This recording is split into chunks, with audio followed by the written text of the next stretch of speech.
which is this very recent book by Simon Edge, who is a novelist and very gifted one indeed. Anyway, I'm going to talk about Hopkins and Gladstone. Hopkins and Gladstone, because I've never heard them mentioned before together. Why Hopkins and Gladstone? They're two essentially Victorian characters who seem to have nothing in common, either in their lives or in their opinions. One vastly experienced public statesman out in the open, the other a delicate, very private individual with no experience of public life at all, a man of the cloister, who, when he finally came out of the cloistered life in 1884 in Dublin, he was immediately beset by a variety of troubles and problems. A modern Jesuit said to me that if such a situation occurred nowadays, Hopkins would very soon be recalled back to England. And I always blame Father Delaney, who appointed Hopkins to Dublin in 1884, for not realising that he'd made an absolute mess. And Hopkins should have gone back anyway to England. Now, Gladstone had certainly never heard of an obscure priest called Hopkins. But of course, Hopkins, like all Victorians, shared a certain amount of public knowledge of Gladstone's doings and beliefs, broadcast widely in a variety of newspapers and journals and discussions, even to semi-cloistered religious. Well, I've juxtaposed the two for the simple reason that of all the people Hopkins disliked in his life, Gladstone was obviously the one, the most obvious primary source of negative feelings, as evidenced in his writings, and developed later on into hatred, and that's not too strong a word, I think. And in fact, Hopkins disliked Gladstone even more than he did Satan. Satan whose looks Hopkins once said in an unguarded moment he admired. Now, Gladstone was if not the major public figure in Hopkins' life. Hopkins frequently, in spite of his usually cloistered surroundings, was made aware of Gladstone's publicly expressed political opinions and widely reported actions. And quite often Hopkins' moods and emotions seem up or down according to what Gladstone had recently done or recently said. First of all, a brief summary of Gladstone's life. He was the... Oh, sorry, my glasses. Yeah, it'd be better with glasses on. Gladstone was the quintessential Victorian statesman, of course. He first held office 2 years before Victoria became Queen and died only 2 years before she did, and he was 89 years old. And during Gladstone's political life, the electorate of Britain increased tenfold from 500,000 to over 5 million, largely due to Gladstone, and this fitted in with Gladstone's increasing enthusiasm for democracy and his taste for mass audiences. It also suited Gladstone that Britain was the most powerful country in the world, and yet he hated jingoism. This is really where the connection with Hopkins comes in. He hated jingoism. He deeply disapproved of the showy imperialism displayed by his only serious rival, who was, of course, the conservative Benjamin Disraeli. Also, and most important for this paper, Gladstone had no natural martial spirit at all. He had no natural warlike enthusiasms. And his most recent biographer, Roy Jenkins, said that of the many mistakes Gladstone made, a major one, or rather the major one, was his failure to carry through Parliament his final great principal wish, which was, of course, Home Rule for Ireland. If Home Rule for Ireland had gone through British Parliament in 1884, the difference this would have made to Ireland's history is really amazing. Anyway, you can see we're already entering Hopkins' territory here, martial principles and Home Rule for Ireland, which were both areas of deep concern for Hopkins, and in both of which Hopkins strongly disapproved of Gladstone's policies. Now, one huge discrepancy in any comparison of Hopkins and Gladstone, no one can deny, had prodigious energy. He was a cabinet minister when he was 33. He was Chancellor of the Exchequer for no fewer than 14 budgets. He lived, as I said, for 89 years, which is a pretty unusual feat in the 19th century. And although he spent a surprising amount of time on a sickbed, he always bounced back with devastating vigour. Gladstone read over 20,000 books, it's been estimated. He chopped down innumerable tall trees. He could walk vast distances in the Welsh mountains and Scottish Highlands. He was a great classical scholar. His literary heroes were Homer and Dante, both of which he read in their original languages, Dante included. He also read a vast amount of contemporary British fiction, more so, his biographer says, than any subsequent Prime Minister of England Britain has done. At the same time, Gladstone always claimed, largely justifiably, that religion was more important to him than politics, and he was deeply involved in all the theological and liturgical battles of the 19th century. His papers in the British Library catalogue amount to... Please excuse me, Norman. It's unforgivable. It is, it's absolutely unforgivable. God, I can't find it now. Shoot me, or shoot it. This was all carefully planned. You know, if I felt uneasy or something, yeah. Do you want to answer? Oh yeah, everyone wants to join in my conversation too. Anyway, Gladstone was noted for his physical magnetism, and in comparison with other Victorians, you could say Tennyson and Newman and Darwin and Carlyle and Dickens. Numerous British streets were named after Gladstone. In fact, my father was born in a Gladstone street in a Nottingham suburb. Just from that brief summary of Gladstone's life, you can see the enormous contrast in major ways between Gladstone and Hopkins. Gladstone's vast experience of public life compared with Hopkins' minuscule number of areas of participation. Gladstone's long life and Hopkins' sadly short one, almost exactly half the length of Gladstone's life. And the factors of physical and mental energy. Hopkins often complaining throughout his adult life of lack of both. Unable is a common word in both his personal letters and his private notes. And I could add physical descriptions of both. Gladstone's energetic and healthy masculinity, Hopkins' frequent bad health, general weakness, and effeminacy. When he was not an undergraduate, he was known as Poppy. Evidence of Hopkins' feelings and thoughts about Gladstone. Looking through all of Hopkins' writings, his letters, his journals, his sermons, his private notes, I picked out 13 references to Gladstone. The first are in his journal for 1874, where he records, without any personal comment, Gladstone bringing out two strongly anti-Roman Catholic pamphlets. The first was The Vatican Decrees in Their Bearing on Civil Allegiance and Political Expostulation, very Victorian title. This was a violent attack on ultramontanism as being fatal to vigorous life in both church and state. Ultramontanism, a very 19th century term, meaning favouring greater or absolute supremacy of papal over national authority. In other words, the supremacy of the church over the state. And you can see here why Gladstone was so enraged by it. And in the course of the Vatican Decrees, the Jesuits were called the deadliest, I quote, the deadliest foes that mental and moral liberty have ever known. But by the end of 1874, in less than 2 months after publication, Gladstone had got rid of 145,000 copies of this.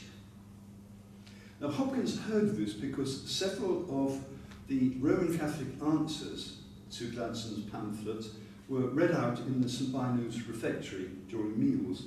And Hopkins mentioned several authors of replies, including the two great English Roman Catholic figures of Newman and Manning. And in reply to these replies, Gladstone published a second pamphlet, Vaticanism, and in the following year, 1875, he brought out both pamphlets with a review of the speeches of Pope Pius IX. So Hopkins' first encounters with Gladstone were distant, and based on the fact of Gladstone's strong anti-Catholicism. In fact, these pamphlets largely arose from Gladstone's strong dislike of and opposition to just one man, Pope Pius IX, and when that Pope died, soon after, Gladstone considerably modified his anti-Catholic views. Now that was in 1875, and the next time Hopkins' surviving writings mention Gladstone is 5 years later, April 1880. There was a general election that year in which the Conservative Prime Minister Benjamin Disraeli was defeated and Gladstone formed a new Liberal government. Hopkins doesn't comment on this except in a letter to his mother where he just says he's gloomy at the election result. The Hopkins family back at Oak Hill, Hampstead, prosperous upper and middle class area in northwest London, would all automatically, without further consideration, also be gloomy at the prospect of Gladstone leading the British government. They were all unthinkingly supportive of British conservative doctrines and policies. And Gerard's change of religion had not, in fact, altered his or their political thinking. The Hopkinses were conservatives, and Gladstone was, of course, a liberal, leader of British Liberals. It's interesting how things changed there, because Hampstead, sorry, my earplugs just gone in Beethoven's Fifth Symphony. Hampstead in recent times, in spite of its class prosperity, has repeatedly returned a socialist MP against their own interests, you might say, who recently was as marvellous Labour MP there, Glenda Jackson, the actress. As well as his journal and letters to his mother and to his close friends Robert Bridges and Mowbray Bailey, another source of Hopkins' thoughts we have is his devotional writings. And even here, Hopkins sometimes lets loose his political opinions, usually disguised as though they were the ordinary man in the street common sense. But surprisingly often, even in his devotional writings, he loses control over his emotions, particularly over two military occasions where public opinion blamed Gladstone for ignominious military disasters for Britain. Both caused melodramatic public and press explosions. One is over in 1881 in southern Africa, the Battle of Majuba Hill, and the other is General Gordon and his defeat at Khartoum in January 1885. And I'll first talk about Gordon at Khartoum in 1885. Now, in the upper and middle Nile Valley was a vast territory known as the Egyptian Sudan, which was governed by the British. And a self-proclaimed local messiah, who called himself the Mahdi, a minor government official who in his spare time was a slave trader, he raised a republic in 1881, and a joint British and Egyptian expedition failed miserably to defeat him in 1883, and as a result the British government was left with a difficult situation and uncertainty as to how to take the Sudan. And then in the new year, 1884, General Charles Gordon, a 50-year-old Major General of Engineers, came into prominence in a confusion of political decisions, including the popular newspaper headline, which became a catchphrase, "Gordon for the Sudan." Gordon was temperamentally unsuited for a cautious policy. He was called by his biographer, by Gladstone's biographer Roy Jenkins, the prototype of a boy's own paper hero. But he had the capacity to seize the attention and attract the admiration of men as well as boys. And Gordon saw himself as the hand of God's purpose. Gordon was a man of unstable mood. He lost many weekends to alcoholism, and he could plunge from bursts of manic energy into troughs of withdrawal and inertia. Gladstone had almost nothing to do with Gordon's opinion, and in fact he'd been warned that Gordon was half cracked. Gordon was killed at Khartoum after being under siege for almost a year.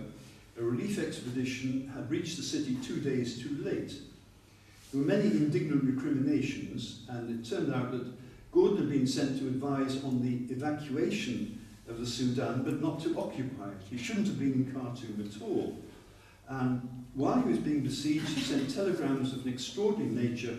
An official report said, "We are obviously dealing with a wild man under the influence of that climate of Central Africa which acts even upon the sanest man like strong drink. And a telegram from Gordon, another report said, shows he's quite mad. Government ministers were divided as to what to do. Gladstone thought that once Gordon had disobeyed orders, he should be left to his fate. But the position was complicated. Firstly, Gordon wouldn't accept that he needed a rescue expedition, and when General Wolseley in September '84 arrived in Cairo to lead the so-called Gordon Relief Expedition, Gordon was furious at its title, and he declined the imputation, saying that the expedition has come to relieve me, I could make good my retreat at any moment. Unfortunately, Gladstone underestimated the popular appeal of Chinese Gordon, and Gordon for Gladstone was merely an ill-disciplined junior general whose showy Christianity didn't compensate for his disobeying orders.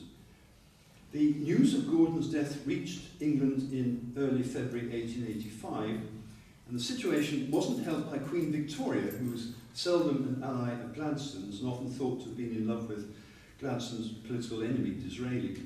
In a public telegram, the Queen said, "The news from Khartoum is frightful. All this might have been prevented. Many precious lives could have been saved by earlier action."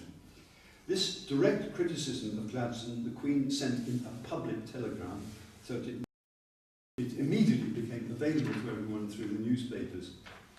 Now, Gladstone replied boldly to the Queen, as he always did, that Lord Wolseley's relief force would have reached Khartoum in time were it not for direct counter-instructions from Gordon himself. But Tory opinion, as expressed in nearly all the newspapers, quickly invented the charge that Gladstone was the heartless murderer of the heroic Gordon. Heartless murderer of the heroic Gordon. Now, Hopkins, as I said, was an instinctive Tory, conservative in his politics, and he joined in with this overwhelming public opinion of Gladstone in this matter. And in private confessional notes written in March 1885, he wrote, "Let him who is without sin, etc. pray to keep to this spirit and as far as possible rule in speaking of Mr. Gladstone." Just above this, he records, "Khartoum fell January the 26th. And in a letter to his friend Mowbray Bailey, about the same time, he restrains himself, "As I am accustomed to speak too strongly of Gladstone, I will not further commit myself in writing."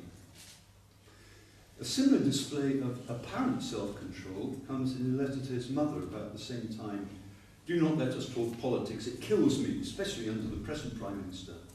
But Hopkins is inconsistent, as so often he is.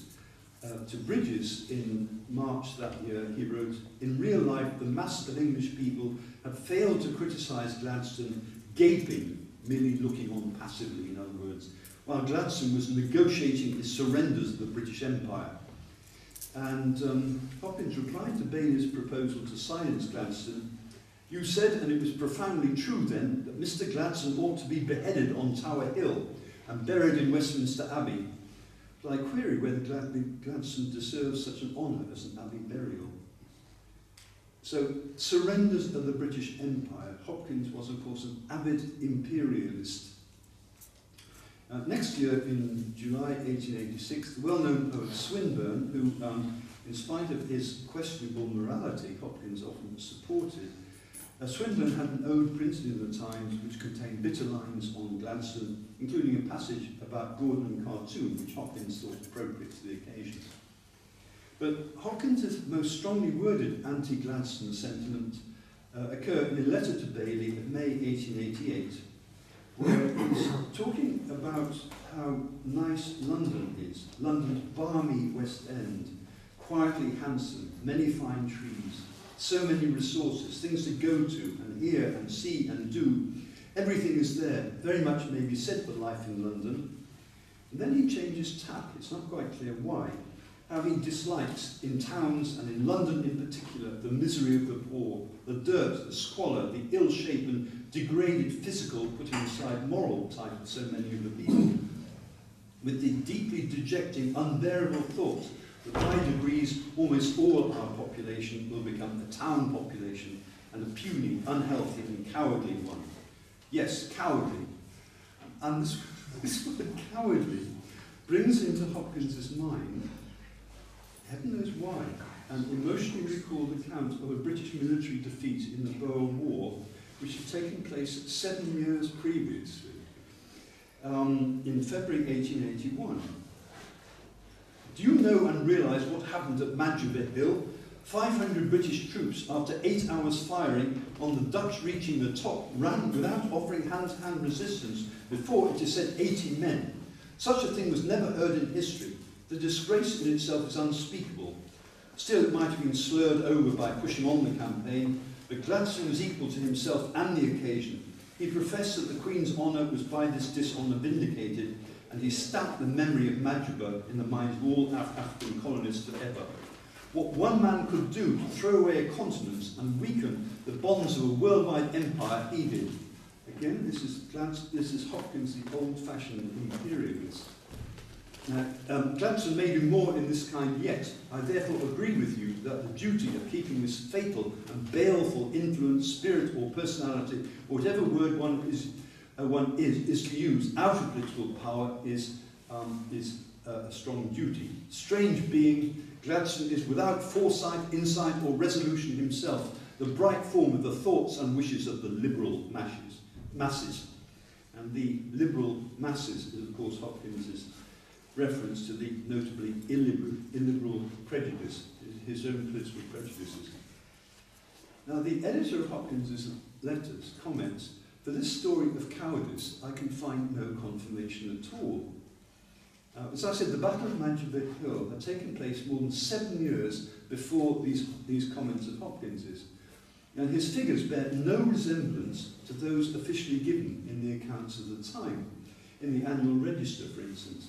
It appears that he got hold of the facts of the ignominious defeat from one of the few newspapers available to him, and more or less invented the figures which he gave to Bailey. And he certainly didn't bother to check them. Now, not only was his memory lacking, but his very emotional reactions magnified the disaster out of all proportion. His 7 years after reactions were based purely on prejudice, not on fact or on precise memory, and pretty incoherently expressed prejudices at that. I'm now going to talk about Hopkins' militarisms. Just to remind you that Gladstone, in spite of all the many British imperial wars and battles in the 1870s and 1880s, Gladstone hated jingoism, he hated showy imperialism, both of which were major characteristics of Benjamin Disraeli, his rival. And above all, Gladstone was not, emphatically not, a militarist. He had no natural martial spirit. Now, we all know that the many places in Britain where Hopkins was officially stationed, the locality which he liked best and where he was happiest was the college in an obscure, hidden-away part of North Wales, the College of St Bynoes. And it was at St Bynoes that in the 1870s Hopkins was to spend 3 years studying theology. Now, if we take an imaginary trip to St Bynoes, most visitors to St Bynoes, in my experience, justifiably consider the most prominent and characteristic features of this impressive building on the hillside, not the terms that Hopkins uses. Hopkins, when he saw it, wrote back, a sort of farmyard and medley of ricks and roofs and dovecots, which is essentially how St Bynoes appears to someone standing on the steep slopes above the buildings and looking down on them so he gets hold of their roofs. Now, in my experience of St Bynoes, when one is among the buildings and its courtyards, the most prominent architectural features are militaristic.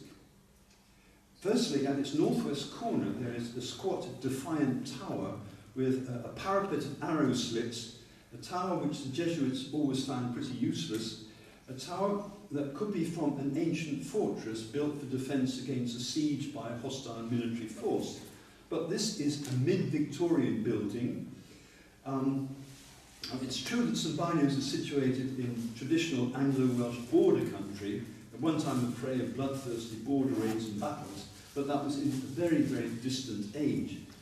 The architect of St Bynoes was in fact a very English mid-Victorian designer, more famous as the originator of London's hansom cabs.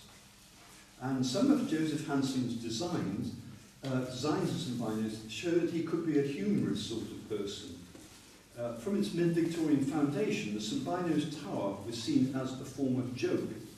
quasi-belligerent joke, a pretense, a military feature of an essentially non-militaristic building inhabited by an organisation of pacific religious men. Another of Hanson's quasi-militaristic jokes, and there are lots of them at St Bino's, was to design the back entrance to the kitchens as an archway protected by a huge wooden portcullis, which on closer inspection proves to be not only flimsy but quite theatrical, like a pantomime set. The back entrance to the kitchens guarded by a military portcullis. But of course, from its foundations by a former soldier, St Ignatius Loyola, the Society of Jesus had extensively used military symbolism and ideals, with a general in command of his company and soldiers a common description of its professional religious fathers and brothers. The society was an army of soldiers fighting a never-ending war against the forces of Satan. And from its early history of exile and persecution and suspicion, the society had been conscious of enemies. And seated at supper almost every night, Hopkins would have heard a reading from the Menology, a history of the society's early struggles against persecution. From 1848, which was the year of revolutions all over Europe, the English province had constantly received violent news of Jesuits exiled or killed, and sometimes welcomed refugees into their communities. Mrs. Hopkins had also received a bloodthirsty, melodramatic account of the Russian church persecuting a Catholic sect in Poland. This is what Hopkins wrote it in just an ordinary letter to him. Cossacks are sent into the village. The peasantry are driven by the knout. That's a whip used to flog criminals. The peasantry are driven by the knout to the church. When they refuse, they are scourged to blood, then put into hospital until their wounds are healed sufficiently for them to be flogged again. Some have died under the lash. In one village, the people being brought to the altar and refusing to communicate, their mouths were forced open with the sword and the precious blood poured down. This reminds us that Hopkins had been educated in militarist sentiments. His classical training at Highgate School, London, and at Balliol College, Oxford, had consisted largely of delving into primitive societies in whom war was a natural state and whose literature was largely concerned with heroic warfare. Warfare was associated with glory and admirable self-sacrifice, not with pity and reaction against the arbitrariness of violence and the illiberality of militarism. During his annual retreat at Clongowes Wood College, not far from here, in August 1885, Hopkins had written the poem known as The Soldier, with military imagery and Christ compared to a soldier, and he often refers in his sermons to the Ignatian analogy between Christ the spiritual king and a great temporal king. Our Lord Jesus Christ is our hero, of whom it is written, he went forth conquering and to conquer. The whole of the scrap of sermon in 1879 was an extended metaphor of the battle between God and the devil.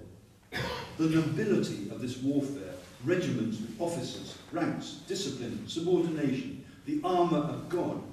As we are soldiers, earnestness means the same thing, ready obedience to our captain Christ. In a changing world, the army seemed to many Victorians one of the main guardians of the national ethos, helping to preserve manly and gentlemanly qualities. Its hierarchical structure and traditionally clear-cut values appeal to Hopkins, particularly its attachment to heart-stirring qualities of uniforms and trumpets, close male comradeship, courage, loyalty, and military displays. It was in 1874, which was the year when Thomas Hardy's novel Far from the Madding Crowd had pictured the naive Bathsheba Everdeen being impressed by Sergeant Troy's flashing sword, that Hopkins also had been thrilled by the display of, as he described it, the stirring naked steel lightning of some cavalry's unsheathing and flashing of swords. The vast British Empire, of course, depended on its army. Imperial and military ideals went together, and Hopkins's naively jingoistic reactions to both were automatic rather than thoughtful. By the late 1870s and early 1880s, the British Army had been humiliated in several places. The troops entering Zululand in 1879 marched no more quickly, it was calculated in the Times, than had the legions of Julius Caesar. In April 1880, Gladstone had inflicted a crushing electoral defeat on Disraeli, having campaigned against Disraeli's imperial adventures in the Transvaal, Zululand and Afghanistan. And Gladstone's Liberal administration was strongly against excessive military expenditure, and many regiments sailed for home. Now, Hopkins's military thrills were entirely vicarious, like those of many other literary glorifiers of the thin red line, who would help to create the idealistic innocence with which British officers would flock to sign for Kitchener's training camps in 1914 at the start of World War I. Like Tennyson's hero in that marvellous long poem Maud, who cleansed himself of the filthy commercial world by going off to fight in the Crimea, Hopkins saw a clear moral opposition between the clean military ethos and the sordidness of the civilian industrial world. Hopkins trusted that the army had the power to reassert truer values than had been shown by the newly enlarged democracy, which had put Gladstone back in power, of course. To Hopkins, as to vast numbers of British, including Balliol College students who defaced a wall in their garden quadrangle with a slogan which 5 years ago anyway was still visible. Remember Manchester Hill. Gladstone had been responsible for Manchester Hill, one of the most humiliating disasters in military history. Victorian armies often found it difficult to prove their known superiority over their opponents, and the Boer War was an obvious example. The Afrikaners looked like tramps, but their patched clothes provided excellent camouflage, while the efficient-looking British troops were clothed in bright red jackets, which are ideal targets for sharpshooters, as well as stiflingly hot. The stirring symbolic redcoats of Hopkins's poem, The Soldier, provoked fervour back home, but in the field they helped to bring another defeat. And this was, in fact, the last battle in which redcoats were worn by British soldiers, although Hopkins either didn't know or ignored this fact. Turning from there to Hopkins's 5 years in Ireland, 1884 to 89, he was mentally preoccupied with politics more than any other period of his life, yet more conscious than ever of his inability to take part. At University College Dublin, he was daily confronted with the issue of Irish Home Rule and placed in an anomalous position. He was Roman Catholic, yet he was imperialistically pro-British. All of his Irish colleagues and students obviously favoured Home Rule, the only difference between them based on the questions by what means Home Rule and how soon Home Rule. Hopkins' attitude towards Irish Home Rule is not quite as simple as it sometimes appears. It's roughly this, I think. England had done great wrongs to Ireland in the past, you can say that again, but he had long ceased these wrongs by the 1880s, which is much more debatable. Now, the Irish are an ungovernable, no principles of civil allegiance or obedience, but the English attitude towards Ireland is also at fault. The English know and care little about Ireland. The Irish cause is not just and is always accompanied by crime, but is irresistible and inevitable, so the only practical solution is for Ireland to be granted Home Rule, so that further bloodshed may be spared. It's interesting here to compare a letter that Cardinal Newman wrote to Hopkins, who sent him birthday wishes. Greetings accompanied by Hopkins's Irish thoughts, similar to those I quoted. And Newman, in this letter to Hopkins, says, "There is a consideration which you omit. The Irish patriots hold that they have never yielded themselves to the sway of England, and therefore have never been under her laws, and have never been rebels. Moreover, the Irish tastes and character are very different from the English." You just compare here the subtlety, the realism of Newman's Irish views compared with Hopkins's naive and jingoistic simplicity. So it appears that Hopkins's head had reluctantly got the better of his heart over Irish politics, and yet he still remained passionately opposed in all ways to the one English politician who could bring about Home Rule, Gladstone, and to all Republicans and Republican activity. His private spiritual diary shows that he was conscious of his immoderate reactions to Gladstone, who he called the GOM, which stood in Hopkins' mind not for the affectionate grand old man, but the grand old mischief maker. And Gladstone seemed to Hopkins to epitomise the wavering, the breaking up qualities of English liberalism, preventing the ideal, well-ordered human society. In his years in Dublin, Hopkins was known to his community as a solitary walker. And he often used to walk in the Phoenix Park, which he called large and beautiful and lonely. And the park, of course, has steep woods and glens, as you all know, with many used to be deer and ornamental walks and dells and drives. In the background, the graceful outline of the distant Dublin and Wicklow mountains. But the Phoenix Park was also noted for its military monuments.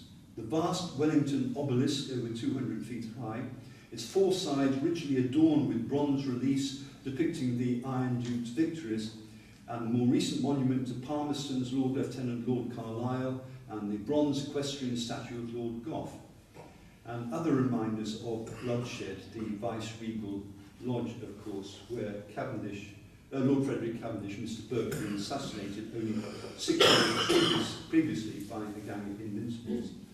So the headquarters and principal barracks of the Royal Irish Constabulary, traditionally considered by Republicans, I think it still is actually, to be mere tools of British military law enforcement, were also situated near the park entrance, where troops and cadets were drilled and trained to use arms. And it's here in the park, amid formalised English parkland and signs of British heroes and military presence, that Hopkins had, as he called it, a great light. I had in my mind the first verse of a patriotic song for soldiers. The words, I mean, heaven knows it's needed. I hope you may approve what I have done, for it is worth doing, and yet it is a task of great delicacy and hazard to write a patriotic song that will breathe true feeling without spoon or brag, without sentimentality or boasting. And this is Hopkins' private song for soldiers. What shall I do for the land that bred me, her homes and fields that folded and fed me? Be under her banner and live for her honour. Under her banner I live for her honour. Not the pleasure, the pay, the plunder, but country and flag, the flag I am under. There is the shilling that finds me willing to follow a banner and fight for honour. The shilling being the reward which a recruit gained when he signed on to the British Army. Call me England's fame's fond lover, her fame to keep, her fame to recover. In other words, to preserve the British Empire and recover lost parts of it, such as the Sudan. Spend me or end me what God shall send me, but under her banner I live for her honour. Where is the field I must play the man on? Oh, welcome there, their steel or cannon. Hooray for swords and guns, in other words. Immortal beauty is death with duty, if under her banner I fall for her honour. How marvellous it would be to die for one's country. Hopkins' exhaustion, his depression, his feelings of uselessness, and his wandering attention had combined to make him latch on to an emotional pick-me-up brought on by the military images of Phoenix Park. This call to men of military age to rouse their patriotic spirit and enlist in the army. Patriotic feeling as antidote to lack of energy and focus. And Hopkins needed such a remedy. There are several elements of this song which shed ironic light on Hopkins' own situation, not least at a time when he's becoming more and more dissatisfied at the uselessness of his service in Christ's army. He shouts out that he's strongly desirous of enlisting in the British secular army. It's a patriotic song for soldiers, not for civilians. Of course, Hopkins could never have actively participated in military service with his slight build and shortness. He would almost certainly have been recruited at Balliol College for an 1860s volunteer force if he'd been eligible. Some of his Oxford friends did actually join up in 1863. And the sentiments of this song are doubly unreal. First of all, there's their crude picturing of military life and its reward, which is all bluster and no imagination there. And yet Hopkins' temporary putting aside of his life's profession for this indulgence, this replacement of black-coated, intellectually trained Jesuits by red-coated common soldiers living by the flag, sword and rifle, as guardian of the nation's moral heritage, has another side. In spite of its lack of conviction and reprehensibly crude sentiments and poetic craft, Man on Canon must be the worst rhyme Hopkins ever penned. Of this poem's sentiments, for once, are truly representative of a large section of contemporary British opinion in England, though not, of course, in Ireland. Brought up, like all Europeans, on sentiments of passionate national and warlike pride, the English of the 1880s were increasingly uneasy at the military and naval state of the nation. And it's lovely to look through Punch, the satiric magazine at this time. In one issue, there's a cartoon of two guardsmen sitting on one horse, deriding the fact that one guard's regiment had 1,200 men, but only 820 horses. I'll finish there, but I just want to say something about Simon Edge's recent book, The Hopkins Conundrum. It's often said that an article or a talk should end on a positive, upbeat note, and so my final offering is, in fact, on this remarkable, upbeat book.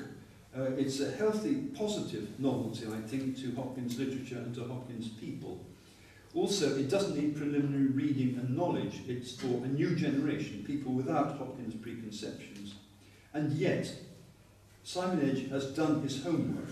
Most of the first section of the book gets among those 5 nuns boarding and then suffering the wreck of the Deutschland. This is totally new writing, but it's completely convincing to me and authentic. I hadn't realised that that part of the story of the Deutschland's wrecking on the Goodwin Sands could be describable, or even would be worth describing. And Edge achieves that, I think. The other remarkable novelty of the book is a feat of which I'm very envious, not being a creative person myself. Edge puts modern day people into a plot, with the established story of the 1875 wreck. Again, it appears to me completely successfully, and it's a very good read indeed. Right, that's it.